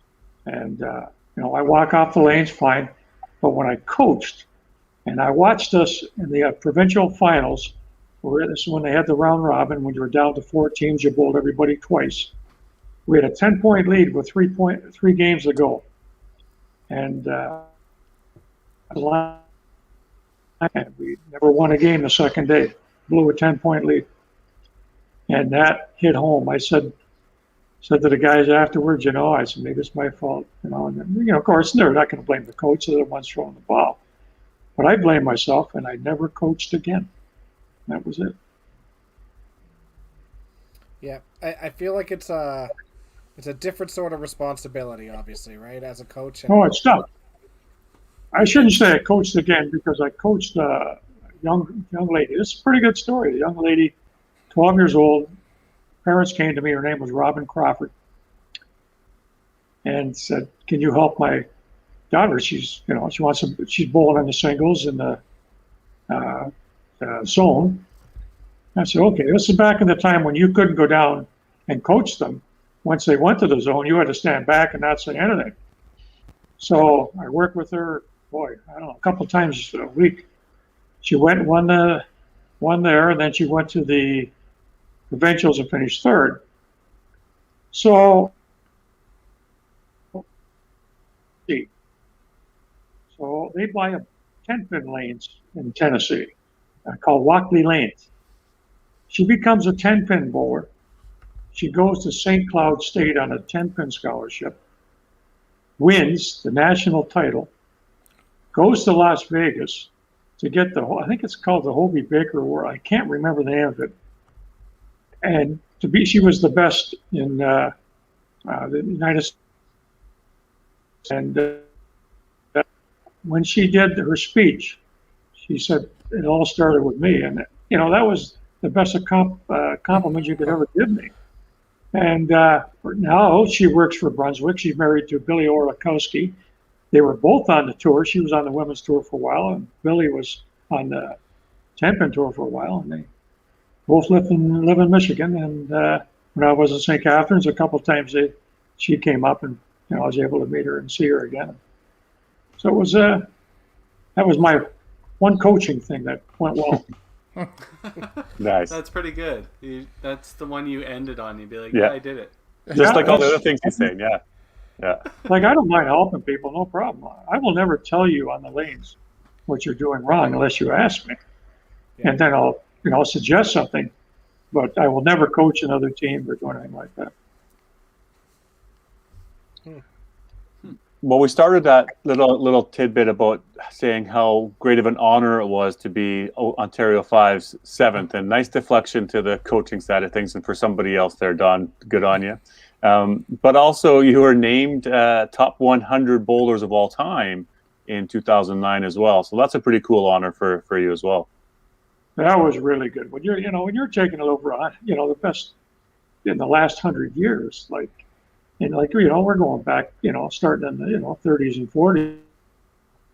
It was really to be mentioned in the same breath with a lot of these people like Fraser Hambley, Mickey was in the top 100, Johnny Scholes, Marge Summers, three people from Niagara, and Walter Heaney. Walter, another good friend of mine, and we go back, and he's kind of dodged me through a few incidents, needless to say.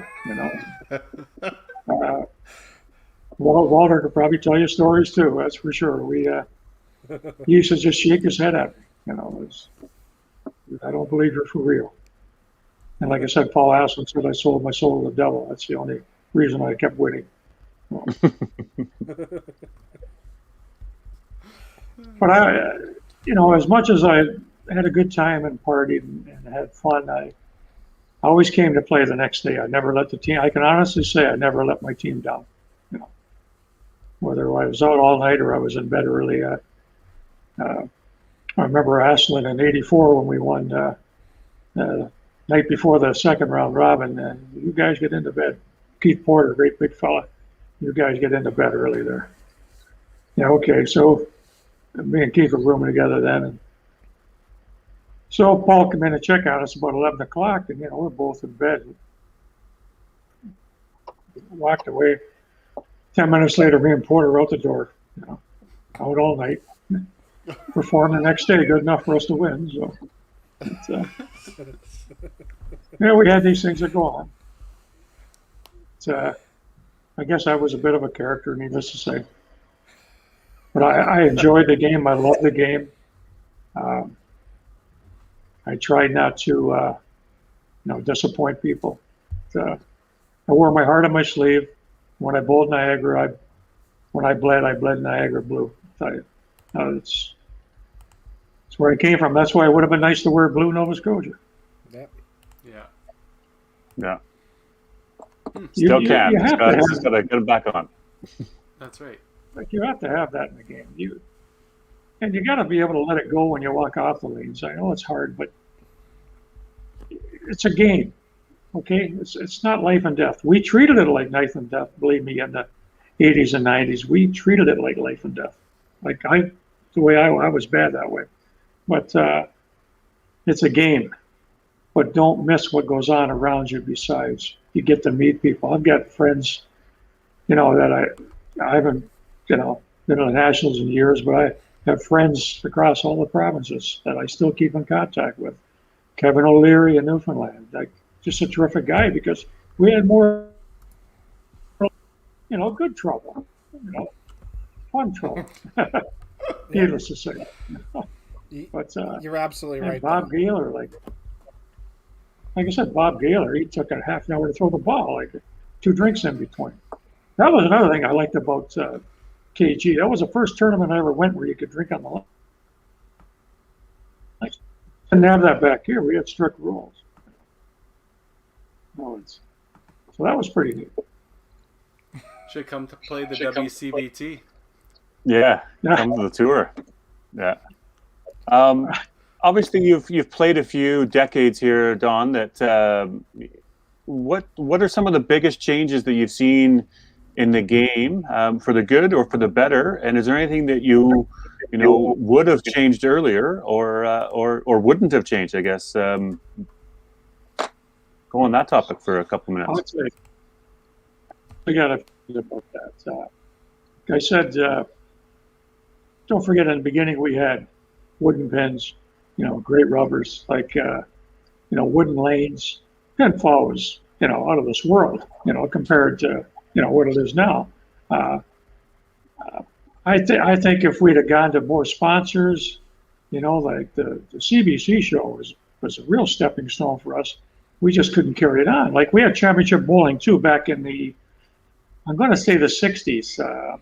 I know Fraser Handley was on the TV show, and they had this bowler from Quebec that Morissette, Andre Morissette, and the weekly show, he won for, I'm going to say 6 or 7 weeks. But I think what they did to him, because of that, that big duck pin ball that he threw, is I think John Martin went halfway down the lanes with the oil, stopped for about 6 feet, and then oiled again. So his ball would go through the oil, turn over, and then hit the oil again. I think he threw about $1.50, and got him off the show. But we were all, don't forget, there was no string machines back then. It was all double diamond, Strickland. The pinfall was fantastic. I mean, the bowlers were great too. Don't forget, we're using alley balls. We weren't. We hadn't got to the stage where we're using, bowling balls that were, you could bring your own, buy your own, different weights, different speeds, I wouldn't know one from the other. Like I bought 2 sets of balls in my life, and that was just after we come back from Saskatoon when I won KG, and I was in the 80s, whatever. And I still got a set of them, Greg tells me that one's plastic and one is rubber. So I listen to him. Thanks, Greg. No idea. I'm old school. Like I used the balls off the rack. I didn't care. But when they told me that if they put balls on the rack, another player's balls were on the rack, like when we were in KG, that you could use any ball on the rack. Is free play. So I did it one day just to cheese one of the guys off for one frame in the tournament. I just did it for fun, and he took it as fun too. It wasn't, he looked at me first and then thought, "Oops," So, Now, anyway. how about your feelings on the 18-inch versus the 17-inch, and then also the pin bases? Obviously, the changing up and the different size of those. What's your feelings on that change? Well, don't forget, you're 95% strings now? Out west, probably all strings, right? There's a couple. Okay, there's not very many free fall machines, so. Yeah. And now, always the problem with the pins was the rubbers. I found in the last, say 10 years I bowled. Everybody's trying to get the right rubbers, people that produce the rubbers. Some are harder than others, some are stiffer, some give, some fall off. And then and boy, you got a different, I wouldn't want to start over again, put it that way. These are, the pinfall is, and then I went out to KG, and they were incredible. Like, I couldn't believe the pinfall. Now, what was the difference? I have no idea. Back in Ontario. And I don't care. I mean, the boulders were great, but it didn't matter whether you threw hard or soft. But the pinfall was tremendous in the lanes out west with the strings where, I don't know whether they're cheaper machines or were the same length, the pins were the same, like I said, the sizes are always changing, Well, look at the bowling balls.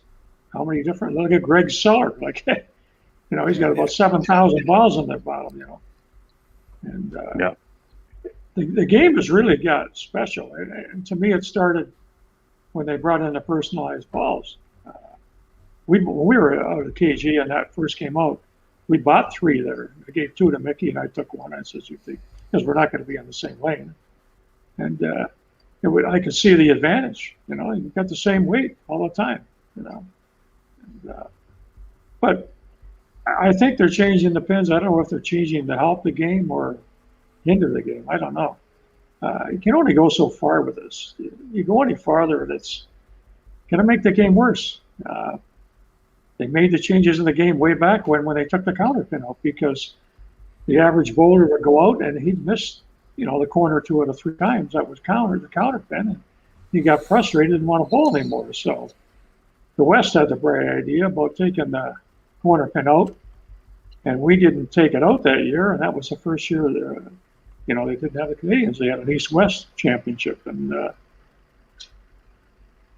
when they took the counter pin out, that helped everybody. It didn't help. It didn't do a lot for the 250 bowler. It maybe made a pin or 2, because he's not going to miss it. But it brought the game back to life, because now people wanted to play the game. But you keep specializing this game, you're only going to make it worse. And I know they're trying to tinker with it to make it better, but only take it so far. That's good comments. I like that. Yeah. Go ahead, Kerry. Makes a lot of sense. Just agreeing, it makes a lot of sense, right? Don, do you follow the WCBT or the club tour? Are you keeping up to date with some of the younger shooters, or some of the things going on in the circuits? And what are your thoughts on all these tournaments that are happening? Boy, we got a kid down there, that Mitch Davies. He's something else. Well, now that we mentioned Mitch Davies, and you guys probably know him, great shooter. Yeah. He's We've not that good. We've had our run. Yeah. I'm old. I'm old school. He's young school.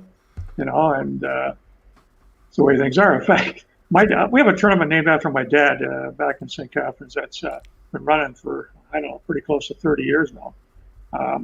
Handicap tournament. Well, Mitch, he probably went 5 years before he cashed. And mind you, good shooters win it. Paul Aslan's won it a couple of times. Like, we've had, guys win it, no problem. That, our scratch. But Mitch, he just couldn't get used to the lanes, and I couldn't figure it out, because when he comes down there for the Masters, he lights them up. So, I mean, it's always open. That's why we start at 11, because that's when the bar opens. So, and I was lucky enough to win it a couple times.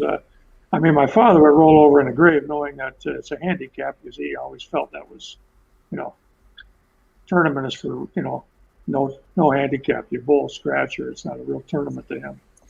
But having the bar open at 11, he would be very impressed with that. But young Mitch, to me, he's the best shooter we got out there now. He is the real deal, and he's got the fire. He gets a little upset, but he has got. I tell you, he can play, and we've got. I follow a few of the guys like Mike Herbert and Christine Carey. I've got to know them, in my last few years that I bowled, and they used to come down. It's we've got a lot of nice people. Young shooters, like I said, I follow what I can, but it's kind of what I said. I just kind of ease out of the game, and I've had fun. It's nice to be remembered, like you guys bring me on the show. That's terrific. It's nice to be remembered. The game has done a lot for me. It was a great part-time job, and met a lot of nice people. Probably cheesed a few off too, but that was my nature. And it's a great sport.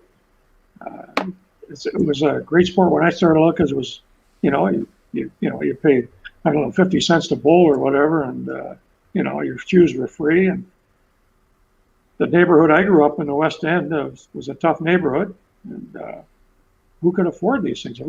Their father was a factory worker, he either worked at the factory or he worked in the mill. And we had a lot of factories around the town, and this was you couldn't afford it. I remember my father, when he bought me my first baseball glove, it cost a lot of money. And, I was only 11 at the time, and, it was a lot of money to them. So, but he was another guy that liked to have a good time. He worked hard, and when the weekend came, he liked to have a good time. I guess I came by it honestly. The apple don't fall far from the tree. Nice. Love it. Well, I'm super grateful and thankful that we were able to have you on here, Don. This is a great look back into the history and the past of Ontario bowling. We've heard your name quite a few times over the last little while, like we said earlier. So very, very glad we were able to have you on and learn a bit. And your story sounds like you had some good fun and you had a lot of success on the lanes. So thanks for coming on and sharing the history and the stories and some of the names that you shared along with us. Thank you very much, guys. I really appreciated it. And next time you ever have me on, make it earlier. Yeah, for sure. It's a little late out there for you. Because usually by 9 o'clock it's nighttime. yeah, for sure. Thanks a lot, guys. I had a lot of fun. Thanks, buddy. Really appreciate having you on. Well, that was awesome. That was just from the little bit we got to talk to him, he obviously has a lot of stories, and a lot of stories you could tell he kind of wanted to share but didn't know if he really should. There's some backstory to a few of those good ones for sure. Oh yeah, I mean, most of his stories, it's not even about the bowling. Literally, almost every story was about something going on in the background. I mean, ultimately, that's the greatest part of the game, and that's why we loved Bruce so much, and all those people too. Is just as good as they were on the lanes, they were better people off the lanes, and hilarious and a good time, and just people you want to spend your time around, right? Well, it sounds like he had a little bit of fun outside the lanes, right? So some late nights and enjoyed the drink and didn't take it too serious. I mean, when you got in the lanes, obviously it was very serious, but enjoyed himself off, and I think that's what makes his character obviously so memorable. Is that I think it's a good maybe a good thing to realize you can have a little bit of fun and enjoy yourself and bowl within, like, have the mix of both, right? I mean, I think we're coming up to the point where sometimes we do feel like it's a little bit of a business or a little bit of a profession, and you're allowed to have fun, you're allowed to enjoy yourself. I do have to admit that we do come up with an agenda, and I'm just grateful that Don took and he just ran with the show. He touched points on the agenda, and I don't think we didn't have to follow any points, and that's great. I mean, I love that, because you know why? That's what the guest is on there for, and that's what we document this for as a podcast, right? And I really enjoy getting to know Don and the stories and knowing the background of things we never knew before. So that's great.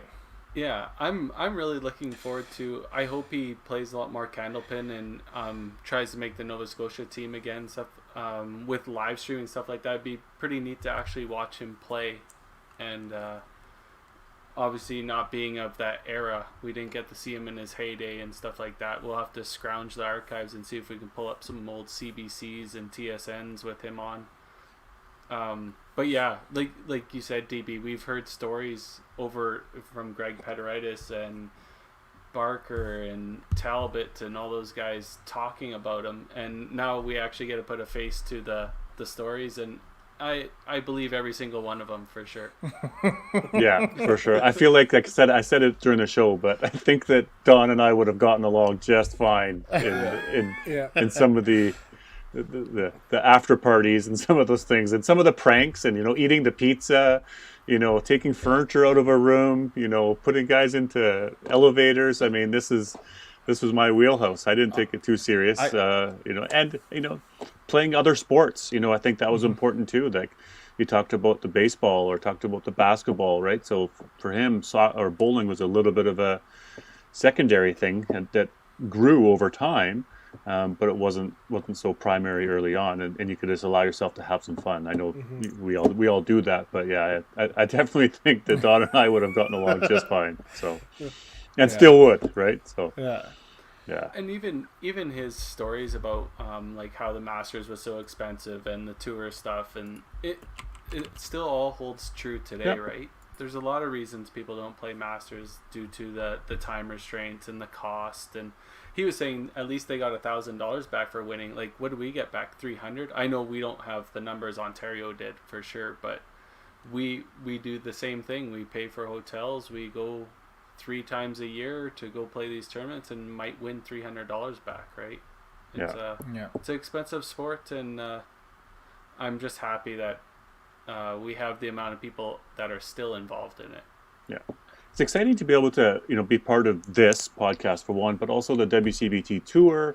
I look at 20 years from now, where is this tour going to be, and where's the stats that you're going to be able to generate? And there's going to be a number of legends that will be born out of playing these types of things, right? So maybe future generations will be holding different podcasts that they'll be interviewing some of our great players for some of the great memories that they're doing right now. So there's definitely an opportunity for people to get involved in the game, to play tournaments, and build a long-lasting legacy for Pipepin Bowling. So yeah, for sure, it's fun to be part of.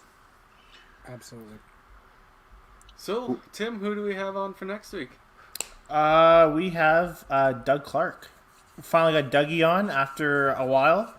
And then we got Jeff Bourne on.